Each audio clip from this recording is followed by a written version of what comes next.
Pada zaman dahulu, ada orang-orang dari kegelapan yang kekuatannya tak bisa ditandingi. Hidup hanya untuk bertarung. Prajurit ini disebut shinobi. Mereka mempunyai dua suku yaitu Iga dan Koga. Walaupun hidup berdampingan, namun kedua suku ini adalah musuh bebuyutan yang sudah berlangsung selama ratusan tahun.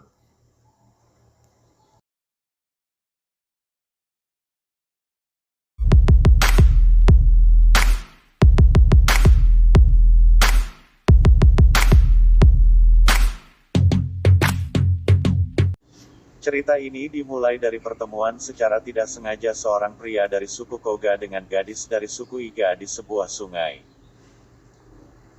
Seorang pemuda yang sedang duduk termenung di sungai, tiba-tiba pandangannya diarahkan pada seseorang yang baru datang, yang dengan santainya langsung meminum air di sungai.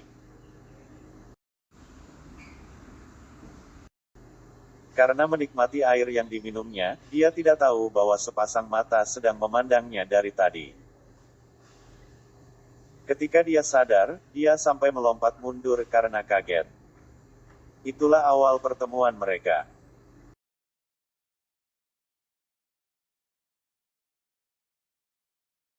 Dalam hati si gadis berkata bahwa dia tidak pernah menyesali pertemuan ini. Di Istana Sumpu, Tokugawa dan Tenkai sedang berdiskusi. Tokugawa menjelaskan bahwa Iga dan Koga merupakan suku ninja yang tersembunyi di pegunungan dan sulit dijangkau. Mereka telah melatih banyak ninja dengan jurus misterius shinobi. Saat ini kedua desa tadi memang tidak berperang karena Kesogunan pertama menyuruh mereka berjanji untuk tidak berperang, yang ditandai dengan sebuah prasasti batu di perbatasan kedua desa.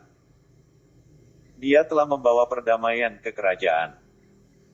Membiarkan shinobi ini dengan kehendak sendiri, bisa membuat mereka menjadi pemicu api peperangan.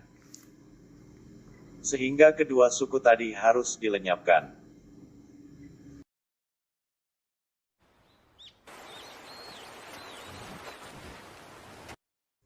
Pagi harinya, pasangan ini bertemu kembali di sungai.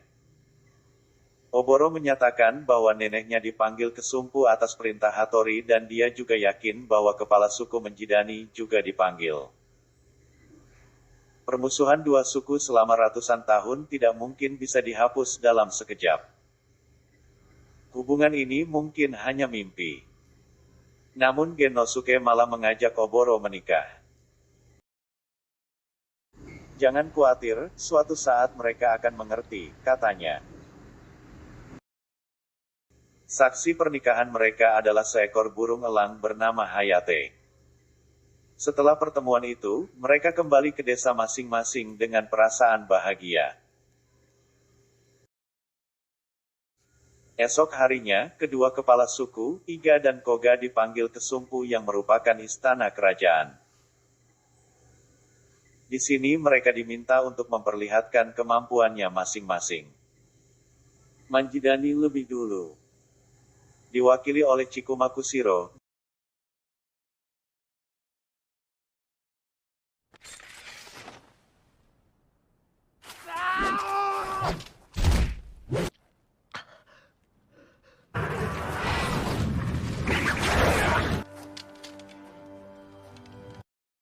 Dia mengalahkan musuhnya dengan sangat mudah. Kemudian disusul Subagakure yang diwakili oleh Yasamaru untuk memperlihatkan kemampuannya. Dikelilingi oleh banyak prajurit Hattori, dia duduk dan mulai menghajar prajurit dengan lengan bajunya.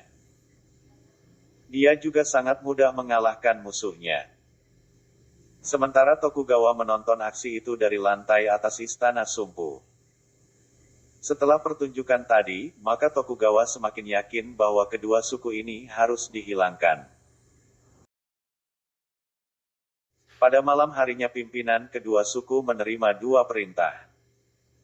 Pertama, larangan perang antara Iga dan Koga dihapus. Kedua, masing-masing suku menuliskan 5 anggota terbaiknya untuk saling berperang, dan hasil dari pertempuran ini akan menjadi penentu siapa shogun berikutnya.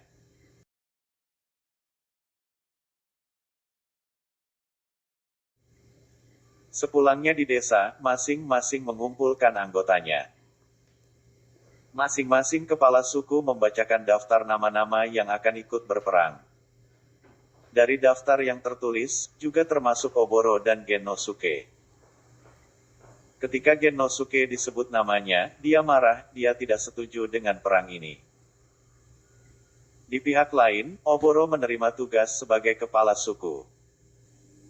Pada malam hari, Oboro dan Gennosuke bertemu lagi di sungai.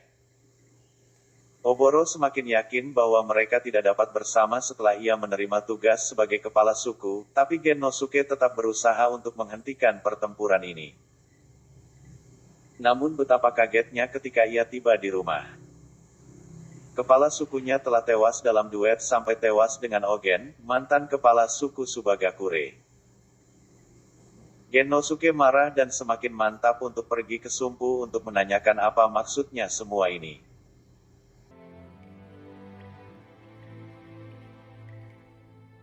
Besok paginya, suku Iga menerima surat dari Gennosuke bahwa dia telah lebih dulu pergi ke Sumpu. Dia berpesan bahwa pertempuran ini adalah pertempuran antara 5 orang yang namanya tertulis di surat, bukan pertempuran antara 2 desa. Jika kalian setuju ikutilah kami. Esok paginya, rombongan suku Iga berangkat. Dan aksi saling kejar pun dimulai.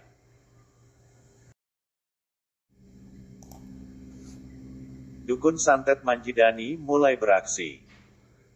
Sebelum mengetahui keberadaan musuhnya, mereka kedatangan tamu tak diundang. Pertempuran pun tak dapat dihindari. Pertarungan demi pertarungan terus berlanjut. Masing-masing menggunakan keahliannya untuk mengalahkan musuh. Yang tentu saja setiap pertarungan pasti ada yang menang dan ada yang permisi dari dunia ini, karena ini adalah duet sampai mampus. Hutan ini menjadi saksi tewasnya beberapa shinobi.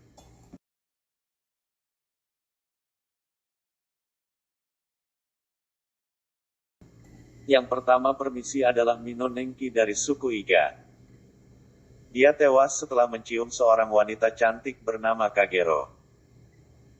Kemudian disusul oleh Yasamaru, yang mati di tiang gantung juga dari suku Iga, sehingga suku Iga sudah kehilangan 2 anggota terbaiknya. Sementara di bagian hutan yang lain, Oboro dan 2 orang anak buahnya duduk termenung sambil menghayalkan makanan yang enak. Mereka terlalu asyik bercerita, sehingga mereka tidak tahu kalau ada musuh yang menyusup dan menusuk Tenzen dari belakang. Tenzen yang sudah hidup selama 300 tahun ternyata tidak mati. Dia membalas menikam Hyoma dari belakang. Gennosuke yang baru datang, sempat menyaksikan aksi ini. Saat Tenzen mendatangi Gennosuke, Kagero datang dan membawa Gennosuke.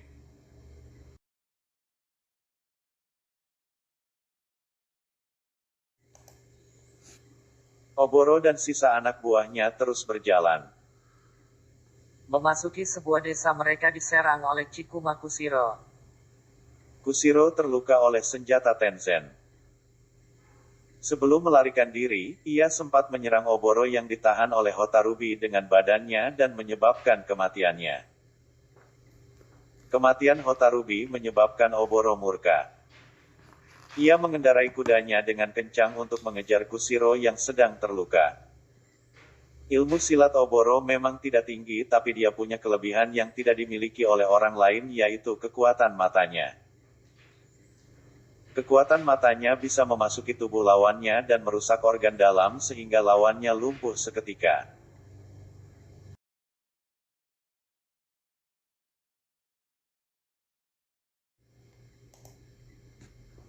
Gennosuke menerima pesan dari Tenzen. Tenzen menantang Gennosuke di sebuah kuil.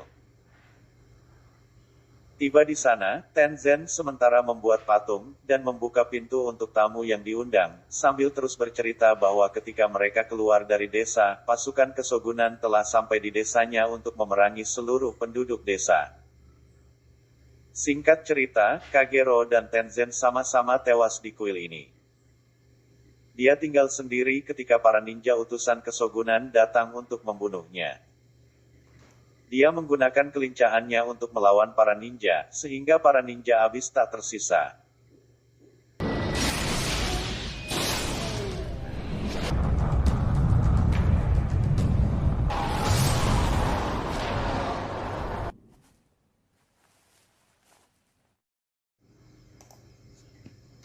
Kemudian dia pergi.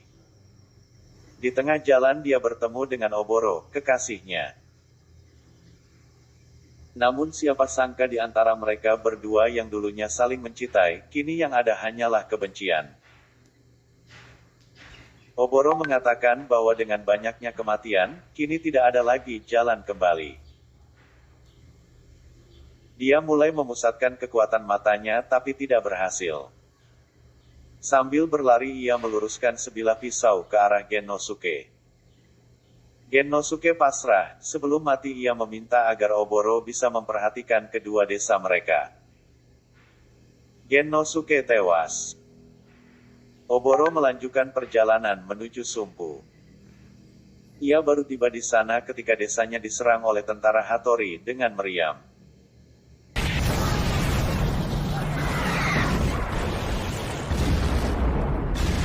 Di Sumpu, Tokugawa menerima laporan bahwa Oboro telah datang dan akan menemuinya. Oboro memohon kepada Tokugawa untuk membiarkan desanya aman. Namun ditolak dengan alasan bahwa mereka adalah shinobi. Mereka punya kekuatan yang melebihi manusia pada umumnya. Contohnya adalah Oboro sendiri yang punya kekuatan pada matanya. Mendengar perkataan Tokugawa yang menyinggung matanya, Oboro membutakan kedua matanya sambil terus memohon agar desanya dibiarkan aman. Melihat tekad dari Oboro, Tokugawa pun memberikan perintah untuk menghentikan serangan. Walaupun kedua desa sudah porak-poranda, namun belum terlambat untuk menghentikan serangan sehingga masih banyak penduduk yang bisa diselamatkan. Desa ini pun aman dan penduduknya tetap tinggal di sana dan keturunan mereka masih ada sampai sekarang.